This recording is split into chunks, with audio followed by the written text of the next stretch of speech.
And good afternoon, everybody. Welcome to the Huddle. It's KG9 streaming sports talk show. I'm Jason Barr, joined each week, each Thursday at 3 o'clock our time by Pat Parris. Good afternoon there. Pat, how are you?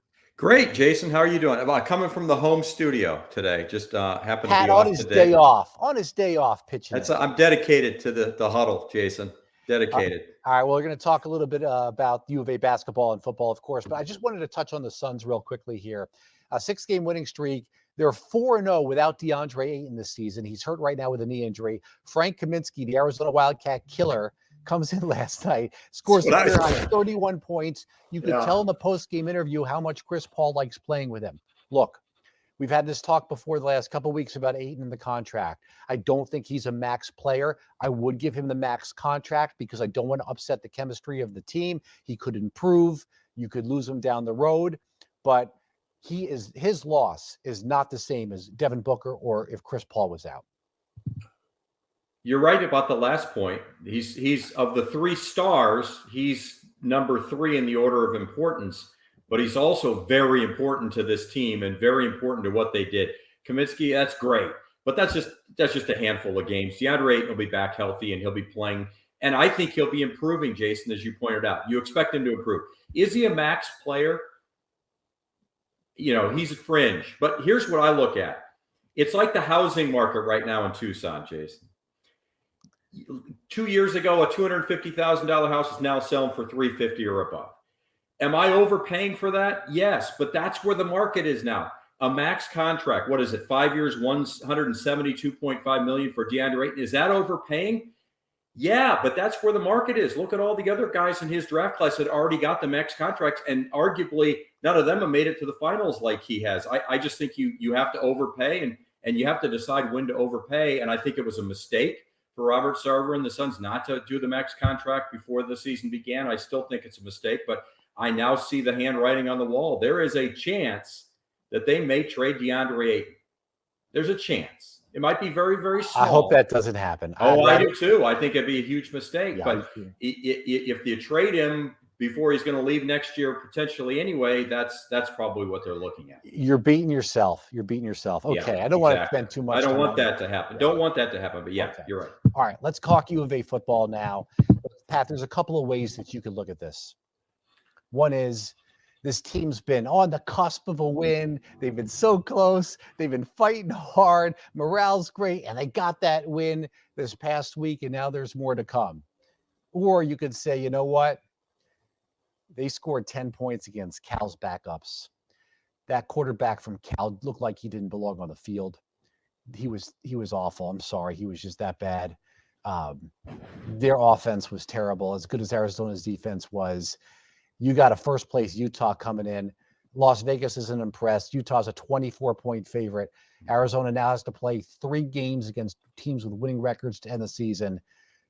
I would be shocked if they won one of these final 3. So you can look at the glass half full. You can look at it glass half empty. They're lucky they played a Cal team that was so shorthanded they can't even play this week because of COVID.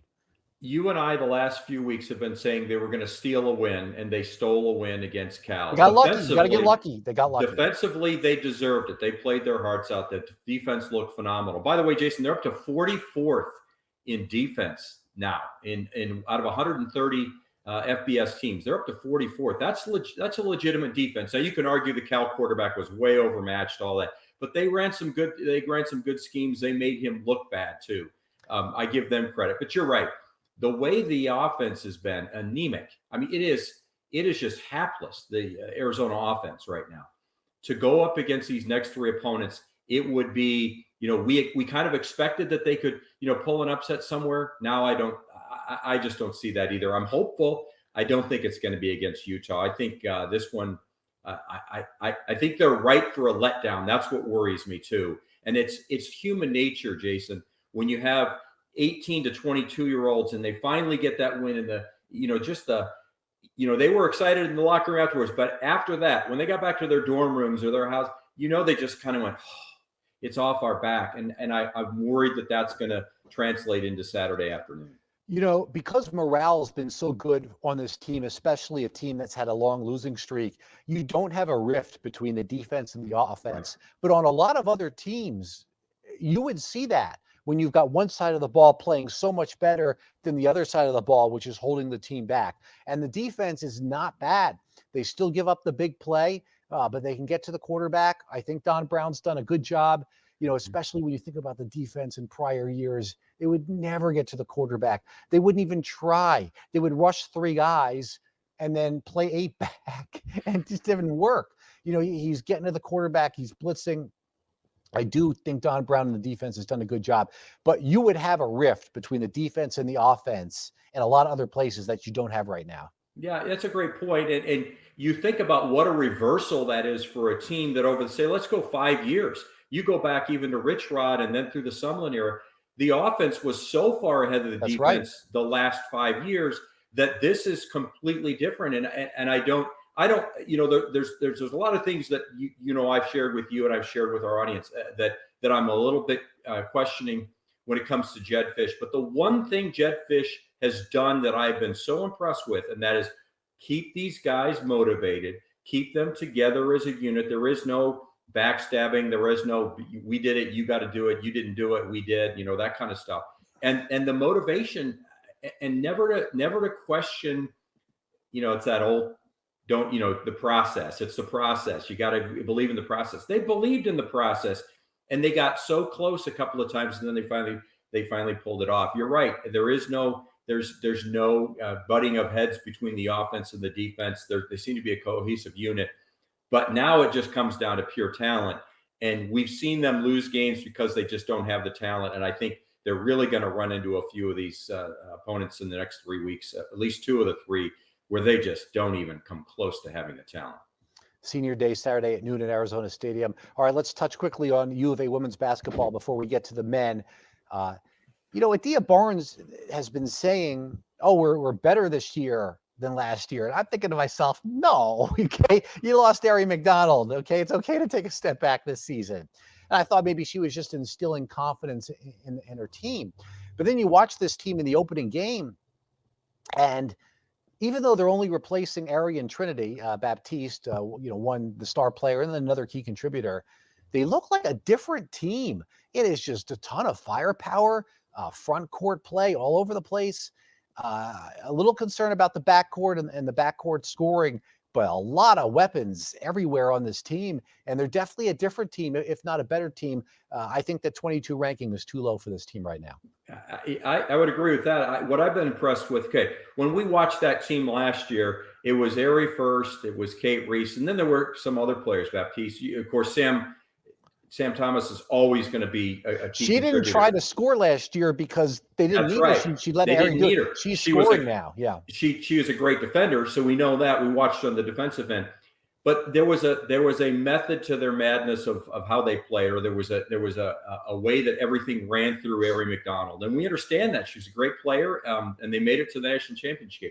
Now you watch the other night and you're just like, wow, this team is so tough and physical. And this is what, to me, this is what a Stanford or a South Carolina in women's basketball has looked like for a long time. And Arizona's just never had enough athletes to kind of put that type of game out on the court. And then now all of a sudden, Adia Barnes has just turned a switch on, and they have a team that looks to me like a team that's going to be there for a long time, Jason. Like, this is the kind of style we're going to see. Yes, there'll be some 5-star, there'll be some star players coming in and out, but as a whole, she's just got these very physical and tough kind of grinding players that elevate them to a better. I think she's right. It's a better team. Now, will they make it back to the Final Four this year?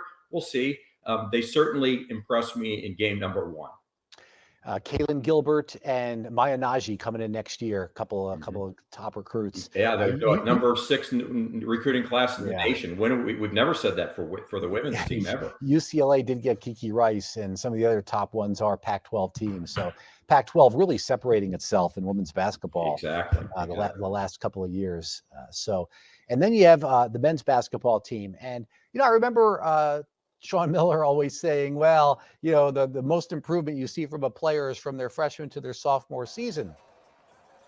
And as we take a look at Tommy Lloyd in the basketball video from last night, They have 4 freshmen from last year who have improved a Yep. lot. Dalen Terry, Azuolas Tubelis, Kirk Kriisa, and Ben Mathurin. I think you really see it from Dalen Terry. His passing, as we see here, was terrific last night. He told us on a Zoom call last year, Pat, that his natural position was point guard. And we're like, what? And he said, no, I'm just, I'm not really saying that. I just want to get on the court and play, whatever position they need to be. Obviously, they had a point guard last year, James Akinjo. And I know that Kirk Kriisa is the point guard right now, and there isn't even a true point guard and doesn't have to be anymore. But his passing skills, I think, are very underrated. And the team just in general, yeah, it's NAU. But still, you can see the improvement from him and some of the other players. And I think with Dalen Terry, what you're starting to see now too is this is a young player last year who was just kind of trying to find his way. It was COVID. It was it was a new experience and getting used to playing college basketball.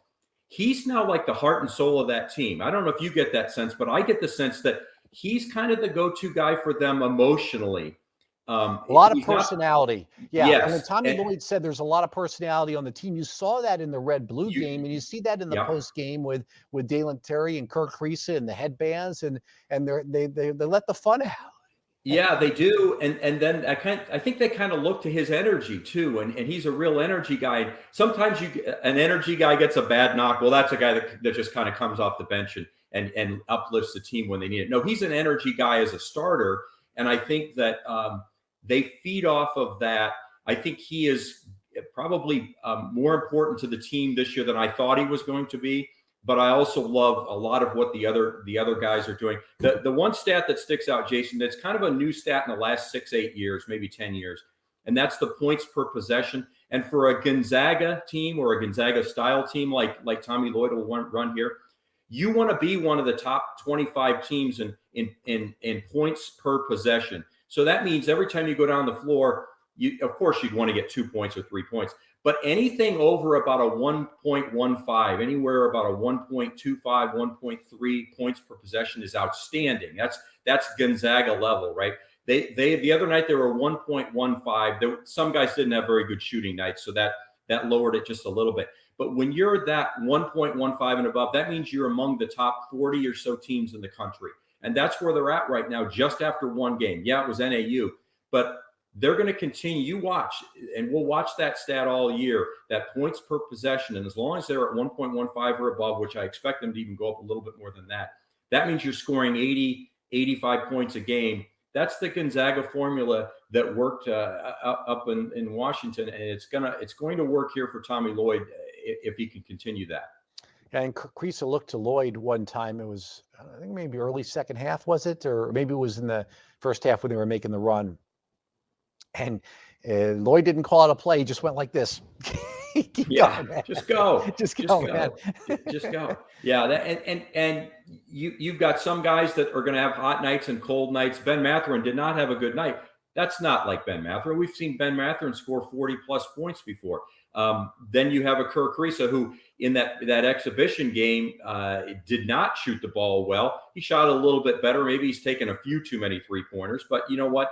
That scoring touch will come around. They've got a lot of guys that can shoot the ball. Christian Koloko looked good, 5 block yes, shots. Ballo has his moments. He's still inconsistent. He's a project. He's a project. He's getting there. So maybe depth in the front court might be a little bit of an issue, but yeah, that's what these preseason games are for, though, Jason. What do they have? Rio Grande Valley. Then they have North Dakota State. They'll play a Wichita State team that I don't think is very good, and then they'll play either Michigan or UNLV. So they'll get a little, they'll get a couple of games in that they can keep improving on, and then they'll get a little challenge when they go to that tournament where they play Wichita State and either the winner of the Michigan UNLV game if they beat Wichita State. So there's some time to improve, and there's certainly chances to face some better teams, but only after you play 3 games that aren't that tough. Yeah, they need to see where their weakness is, which they're not going to see tomorrow night against Texas Rio Grande Valley. No, or any of the lower conference level opponents.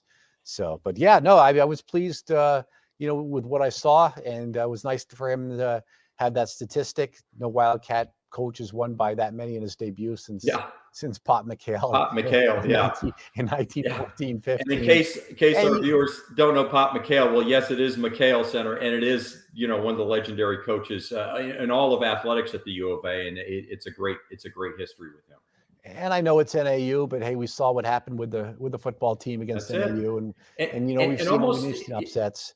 And don't forget, in football, NAU is at a certain level, but in basketball, that it's still a mid-major program. It's still a program that can, in a conference that sometimes knocks off, a top team every once in a while. So, you can't take them lightly, and they didn't, and they were the dominant team. You saw it with was it a 29-point win? 81-52. Yeah.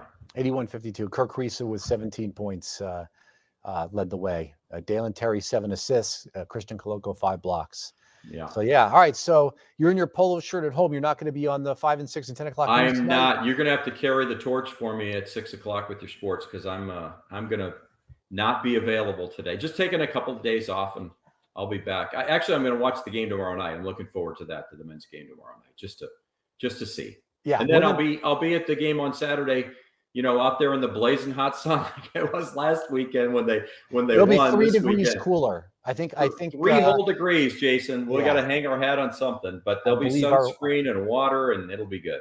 Our weather department, I believe, was saying 87 last night for a high for Saturday. I think it was 90 this past Saturday. I might be off by a degree or two, but you know what I'd like to see though, Jason, is I'd like to see fans who bought those tickets actually show up, because it was a very disappointing crowd last week for a it was a terrible crowd. And they deserve the support. I mean, I can only do what I can do. It was a factor. There's no doubt. If you look in the north end zone, there was nobody there. And if you look except in the for south me, end, that's where my tickets are. Yeah. There was nobody in the north end zone, but in the south end zone, it was 3/4 packed. And the west side of the stadium, kind of followed the shade all the way around. And there were a lot of people underneath, because we'd go back up into the shade, my wife and I, because we can't stay out in the sun the entire time. But it still was this team's deserves our support, just like the men's and women's basketball teams too, and we can't forget that. That's all I'm going to say. Yeah, and the losing streak is over. All right, so we got U of A women on TV, one of the ESPN channels, tomorrow at 2:30 against Louisville, and then you got the men playing Rio Grande Valley tomorrow night, and then you got the football team football game, at noon, and hopefully they follow up that win with a decent performance, and it doesn't look like what happened against San Diego State or Colorado or one of those games where might take away a little bit from the good feeling a week before if they come out and just stink up the joint like they have a couple games earlier this year. So, all right, just a nice solid performance. That's what we're looking for. All right, well, enjoy your days off from the news. Thank you, Jason. For those who didn't see last night, your co-anchor Heidi Alaga is back. That's right. And so she'll be doing the news with me, and Kyler Diggs is back. He was off a couple of days for a couple of days. So we'll all be back on Monday, right? We'll all be in on Monday. So you'll be in on Monday. I'll be in on Tuesday. Yeah. Oh, that's right. That's right. That's a couple of weeks that you'll be. And it'll be Thanksgiving is what, 2 weeks from today? Yeah. Wow. It is. Yeah. All right. It's everything's moving along. All right. Well, thanks so much, Pat, for joining here on your off day here on the Huddle on the KGUN 9 streaming platforms, which people are now going to watch on OTT. So thanks for joining me today, and I'll see you when I see you. Enjoy the games this week. Thanks, everybody, here on the Huddle.